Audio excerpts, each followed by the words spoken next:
Game maker studio. ഇത് 1998 പുറത്തു വന്ന ഒരു ഗെയിം എഞ്ചിനാണ്.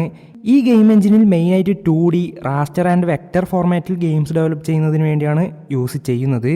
റാസ്റ്റർ ആൻഡ് വെക്ടർ ഇതിനെക്കുറിച്ച് കുറേ പേർക്ക് അറിയുന്നുണ്ടാവും, പ്രത്യേകിച്ച് ഗ്രാഫിക് ഡിസൈനേഴ്സിന് അറിയുന്നുണ്ടാവും. ഫോട്ടോഷോപ്പ്, ഇല്ലുസ്ട്രേറ്ററിൻ്റെ ബേസിക് ഇതിൽ നിന്നാണ് തുടങ്ങുക. ആക്ച്വലി സംഭവം സിമ്പിളാണ്. റാസ്റ്റർ ഫോർമാറ്റിലുള്ള ഇമേജസൊക്കെ സൂം ചെയ്യുമ്പോൾ അത് ബോട്ട്സ് ആയിട്ട് ആ പിക്സൽസ് ബ്രേക്ക് ആവുന്നത് കാണാൻ പറ്റും. അതിൻ്റെ ക്വാളിറ്റി ലോസ് ആവുന്നത് കൊണ്ട് ഇങ്ങനെ പറ്റുന്നതാണെന്നും പറയാം. പക്ഷേ വെക്ടറിൽ അങ്ങനെ സംഭവിക്കില്ല. സൂം ചെയ്യുമ്പോൾ ഇതുപോലെ ബോട്ട്സസ് ആയിട്ട് വരില്ല. പിക്സലേറ്റഡ് ഗെയിംസൊക്കെ ഇതിൽ ഡെവലപ്പ് ചെയ്യാം. ഈ രണ്ട് ഫോർമാറ്റ്സിനും പോസിറ്റീവ്സ് ആൻഡ് നെഗറ്റീവ്സ് ഉണ്ട്.